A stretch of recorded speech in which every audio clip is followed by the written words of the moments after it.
ಪ್ರಿಯ ವೀಕ್ಷಕರೇ, ಇನ್ನು ಮುಂದೆ ಇಸ್ಕಾನ್ ಜಗನ್ನಾಥ ರಥಯಾತ್ರಾ ಮಹೋತ್ಸವವನ್ನು ಜಗನ್ನಾಥ್ ಪುರಿಯ ಧರ್ಮ ಗ್ರಂಥದ ಕ್ಯಾಲೆಂಡರ್ ಪ್ರಕಾರ ಆಚರಣೆ ಮಾಡುತ್ತಾ ಅನ್ನೋದ್ರ ಬಗ್ಗೆ ತಿಳಿದುಕೊಳ್ಳೋಣ. ಬನ್ನಿ ಹಾಗಾದರೆ. ವೀಕ್ಷಕರೇ, ನಿಮಗೆಲ್ಲ ಗೊತ್ತಿರೋ ಹಾಗೆ ಜಗನ್ನಾಥ ರಥಯಾತ್ರೆ ವಿಶ್ವದಲ್ಲೇ ಅತಿ ದೊಡ್ಡ ರಥಯಾತ್ರೆ. ಈ ಒಂದು ರಥಯಾತ್ರೆ ಕೇವಲ ಒಡಿಸ್ಸಾದ ಜಗನ್ನಾಥ್ ಪುರಿಯಲ್ಲಿ ಮಾತ್ರ ಅಲ್ಲದೆ ವಿಶ್ವದೆಲ್ಲೆಡೆ ಕೂಡ ಆಚರಣೆ ಮಾಡ್ತಾರೆ, ಅದು ಇಸ್ಕಾನ್ ವತಿಯಿಂದ. ಏನು ಈ ಇಸ್ಕಾನ್ ಇದೆ, ಇದು ರಥಯಾತ್ರೆಯನ್ನು ವಿಶ್ವದಲ್ಲಿ ಕೆಲವು ದೇಶದಲ್ಲಿ ಪುರಿಯ ಜಗನ್ನಾಥ ರಥಯಾತ್ರಾ ದಿನದಂದು ಮಾಡ್ತಾರೆ, ಕೆಲವು ದೇಶದಲ್ಲಿ ಇದರ ಹೊರತಾಗಿಯೂ ಆಚರಣೆಯನ್ನು ಮಾಡ್ತಾರೆ.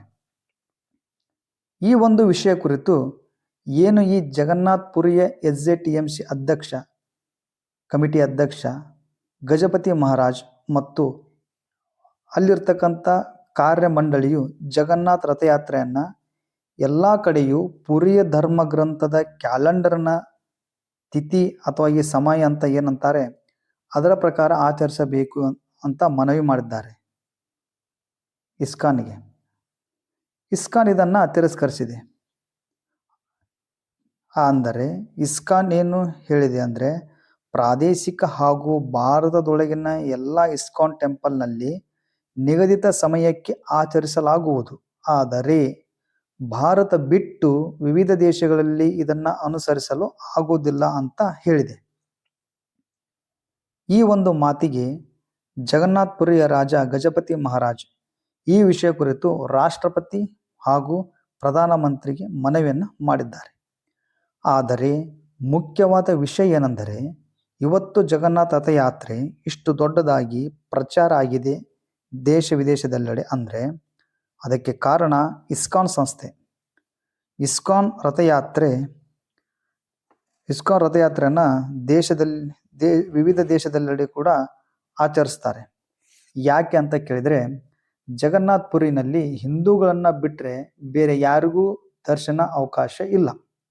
ಹೀಗಿರುವಾಗ ಇಸ್ಕಾನ್ ಸಂಸ್ಥಾಪಕ ಆಚಾರ್ಯ ಜಗದ್ಗುರು ಶ್ರೀಲ ಪ್ರಭುಪಾದನೆ ವಿಶ್ವದಲ್ಲೇ ರಥಯಾತ್ರೆಯನ್ನು ಆರಂಭಿಸಿದರು.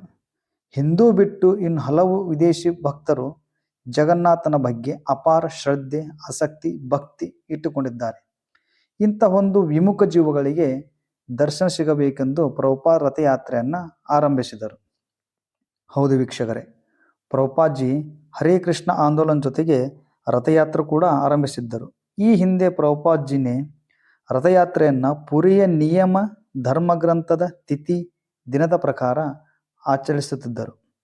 ಇಂದು ಪ್ರಭುಪಾದ ಅನುಪಸ್ಥಿತಿಯಲ್ಲಿ ಇಸ್ಕಾನ್ ಕೆಲವು ದೇಶಗಳಲ್ಲಿ ಪುರಿಯ ಧರ್ಮಗ್ರಂಥದ ಪ್ರಕಾರ ಆಚರಣೆ ಮಾಡ್ತಾರೆ, ಕೆಲವು ದೇಶಗಳಲ್ಲಿ ಸ್ವಲ್ಪ ಪೋಸ್ಟ್ಮಾರ್ಟ್ ಕೂಡ ಆಗುತ್ತೆ. ಅದಕ್ಕೆ ಕಾರಣ ಇಸ್ಕಾನ್ ಆಗಿಲ್ಲ. ಏಕೆಂದರೆ ಪ್ರತಿಯೊಂದು ದೇಶದಲ್ಲೂ ತನ್ನದೇ ಆದ ಒಂದು ಕಾನೂನು ವ್ಯವಸ್ಥೆ, ನಿಯಮ ಉಂಟು. ಇದನ್ನು ಅರಿತು ಇಸ್ಕಾನ್ ಅವರು ಒಂದು ವ್ಯವಸ್ಥೆ, ನಿಯಮ ಪ್ರಕಾರ ಅವರು ಕೊಟ್ಟ ಒಂದು ನಿಗದಿತ ಸಮಯಕ್ಕೆ ವಿವಿಧ ದೇಶದೆಲ್ಲೆಡೆ ಜಗನ್ನಾಥ ರಥಯಾತ್ರೆಯನ್ನು ಆಚರಿಸ್ತಾರೆ. ಇದಕ್ಕೆ ಇಸ್ಕಾನ್ ತಪ್ಪು ಅಂತ ಹೇಳೋಕ್ಕೆ ಆಗಲ್ಲ. ಏಕೆ ಅಂದರೆ ಆಚರಣೆ ಮಾಡಬೇಕು ಅಂತ ಬಂದಾಗ ಅಲ್ಲಿಯ ಒಂದು ಗೌರ್ಮೆಂಟ್ ಸಹಕಾರ, ಒಪ್ಪಿಗೆ ಬಂದಾಗ ಮಾತ್ರ ಆಚರಿಸಲಾಗುತ್ತದೆ. ಹೀಗಿರುವಾಗ ಜಗನ್ನಾಥ್ ಪುರಿಯ ಒಂದು ಧರ್ಮ ಗ್ರಂಥದ ನಿಗದಿತ ದಿನ, ಸಮಯಕ್ಕೆ ಆಚರಿಸುವುದು ತುಂಬ ಕಷ್ಟ ಅಲ್ವಾ?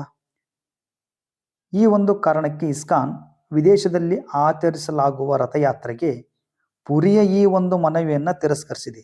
ಹಾಗಾದರೆ ಈ ವಿಡಿಯೋ ನೋಡಿ ನಿಮಗೆ ಏನು ಅನಿಸ್ತು ಅಂತ ಕಮೆಂಟ್ ಮಾಡಿ. ವಿಡಿಯೋ ಇಷ್ಟ ಆದರೆ ಸಬ್ಸ್ಕ್ರೈಬ್ ಮಾಡಿ, ಲೈಕ್ ಕೂಡ ಮಾಡಿ, ಬೆಲ್ ಬಟನ್ ಕೂಡ ಕ್ಲಿಕ್ ಮಾಡಿ ಈ ಥರ ಒಂದು ವಿಡಿಯೋಗಳಿಗಾಗಿ.